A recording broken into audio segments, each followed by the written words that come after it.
चिराग पासवान से सहमत नहीं, जीतन राम मांझी। आरक्षण के मुद्दे पर एनडीए में अलग सुर ने बढ़ाई चिंता। आरक्षण के मुद्दे को लेकर देश में इन दिनों हंगामा मचा हुआ है।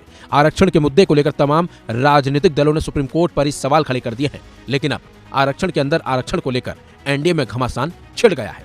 सुप्रीम कोर्ट के फैसले का जहां केंद्रीय मंत्री चिराग पासवान ने विरोध किया है, तो वहीं दूसरी तरफ एनडीए के ही घटक दल अहम के नेता और केंद्रीय मंत्री जीतन राम मांझी ने कोर्ट के फैसले का खुलकर समर्थन किया है। मांझी ने चिराग पासवान पर निशाना साधते हुए कहा कि कोर्ट के फैसले पर सवाल स्वार्थ के लिए उठाया जा रहा है।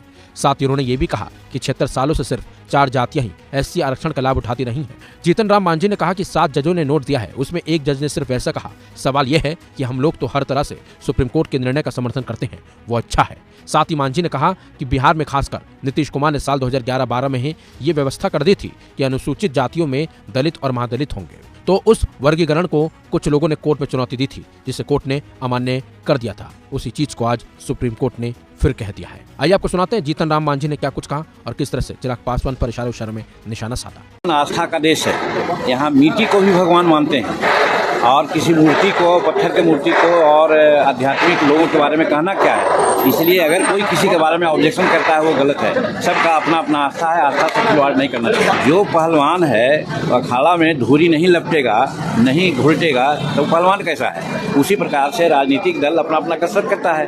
हमारा हिंदुस्तानी अवाम मोर्चा सेकुलर भी कल रांची में अपना राष्ट्रीय कार्यकारिणी की बैठक किया और आपको सूचित करते हुए हर्ष हो रहा है कि प्रथम बार 15 राज्यों के प्रतिनिधि ने भाग लिया और हर तरह से हिंदुस्तानी अवाम मोर्चा को आगे बढ़ाने का संकल्प लिया, जिसमें ये भी संकल्प है कि हम बिहार का चुनाव, झारखंड का चुनाव भी लड़ेंगे, उपचुनाव भी लड़ेंगे। देखिए, मेरा कहने का मतलब ये कहाँ की बात है कि जो आदमी बढ़ गया है वो बढ़ते रहे और जो आदमी पीछे है उसका केयर नहीं किया जाए। इसीलिए हम हर हालत में सुप्रीम कोर्ट का जो आदेश है उसका स्वागत करते हैं। ये जो जजमेंट आया है ये 10 साल पहले आना चाहिए था। आज स्थिति है साक्षरता, भगवती हमारे अंबेडकर साहब के अनुसार साक्षरता एक मानदंड है सबसे नीचे होने का।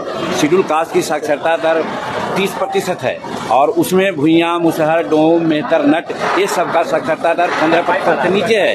तो जिसको 30% या ऊपर साक्षरता दर है उसको सुविधा मिलनी चाहिए, मैं नहीं कहता हूँ, लेकिन जिसकी साक्षरता दर 7% है, 8% है, उसको तो ज़्यादा पुश करना ही चाहिए। इसलिए सुप्रीम कोर्ट ने आदेश दिया है कि जो समाज में नीचे गिरा हुआ है उसको बढ़ाने के लिए प्रयास होना चाहिए। वो स्वार्थी लोग वैसा कर रहे हैं, ये कहाँ बात है। भुइयां, मुसहर, डोम, मेहतर जो हमारे शेड्यूल कास्ट के हैं, के वो IAS, के वो IPS अफसर हैं, के वो इंजीनियर चीफ हैं, के वो चीफ इंजीनियर हैं, और जो आज शो व्यक्त कर रहे हैं 4 जातियाँ, उनका सब है। इसका मतलब शेड्यूल कास्ट का वही लेते रहे। 76 वर्ष तो लिया उन लोगों ने।